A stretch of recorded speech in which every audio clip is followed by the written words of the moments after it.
Dr. Anup for his next presentation. That's on choroidal neovascular membranes associated with toxoplasma retinitis.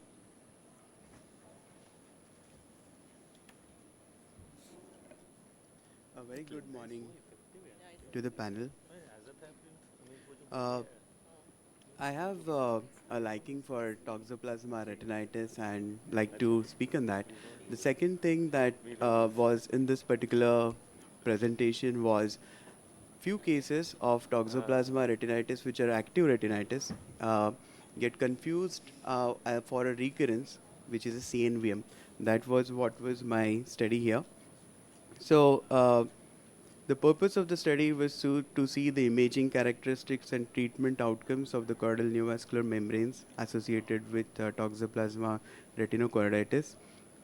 The design was this study was essentially retrospective, and the cases of toxoplasma retinitis which developed CNVM either at the baseline or during the follow-up were included.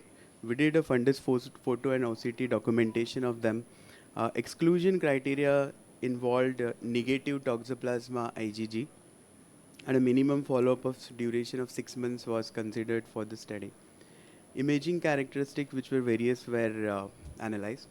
The key results and findings in this were, and for me this was one of the interesting things, that within a 10-year period of 2014 to 2024, seeing these 248 cases in Bhubaneswar, we saw it was only 6% of cases that developed CNVM. So this disease was rare. This complication was rare. The second key takeaway was the mean age of patients for which presented as CNVM was 19 years of age. We have another two series where we published on IgG avidity and on the treatment that we use for toxoplasma, and this particular age group of CNVMs was a decade or decade and a half younger than those two series which were from the same place. The presentation patterns, we noted four distinct presentation patterns. One was active retinitis with early CNVM. The second was resolving retinitis with late CNVM. The third was healed retinitis, but the CNVM is active. And the fourth was healed retinitis and scarred CNVM. So these were the four groups. And amongst the types of the CNVMs, we saw that 10 were classic, 2 were RAP lesions, and all of these lesions were adjacent to the retinitis lesion.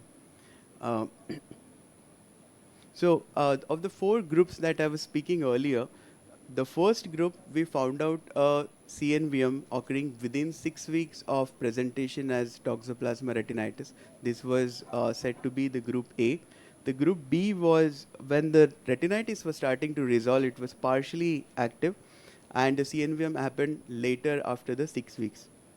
The third group was healed retinitis and active CNVM happening somewhere between 3 to 6 months, and the fourth was healed retinitis, healed scarred CNVM. Now, why is this significant? I would like to show you two cases. We see a central scar of toxoplasma retinochoroiditis. We treated it earlier 6 months back with an active toxo regimen. We see a speck of heme, and this was one of the very common findings that we noted in our case series. With a grayish area which an OCTA shows to have a twig of CNVM.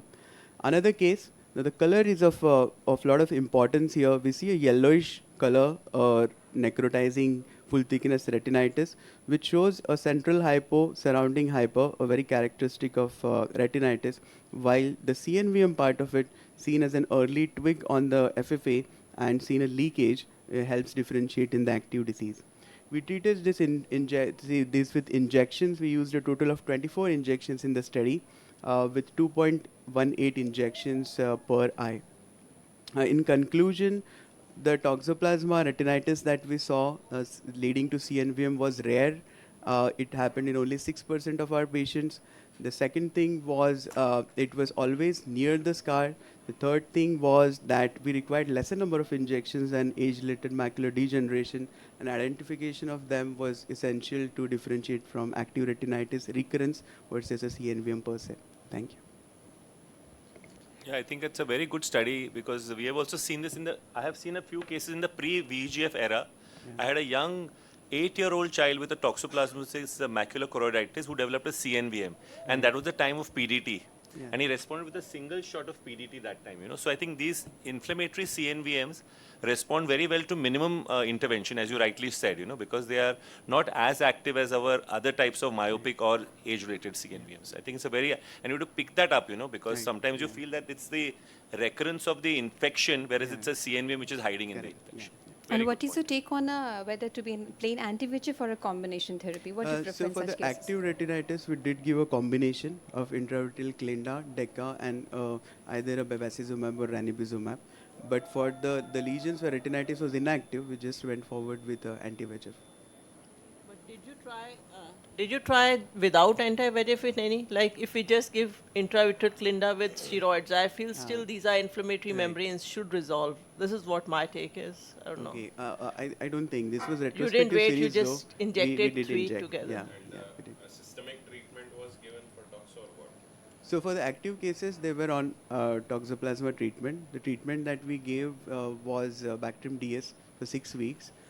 We do it with steroids, and whenever the macula is involved, the disc is involved in first order vessels with an intravitreal Clinda DECA. Okay, so you've loaded with the systemic as well as for intravitreal Yes, in the yeah, acute cases. Do you think that OCT can guide us better about CNVM with Oh, yes, of toxo? course. I So- think the one of the differentiation that we noted in our case was the scars of toxo are thinner necrotic, while the CNVM will be thicker. It will have a subretinal hyperreflective membrane. It will have a fibrotic scar if the CNVM is scarred.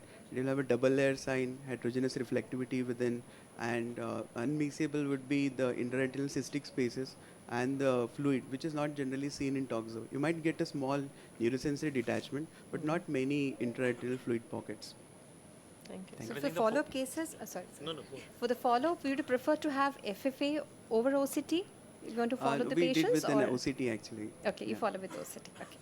No, I think the simplest take-home message which you highlighted very beautifully was if you see any intraretinal hemorrhage in these patients of toxo, you have to suspect a RAP lesion. Yes, So typically an intraretinal hemorrhage will be reflecting a RAP lesion rather than a type 2 CNVM. Yes. Thank you so much. Thank you. Thanks. Thank you.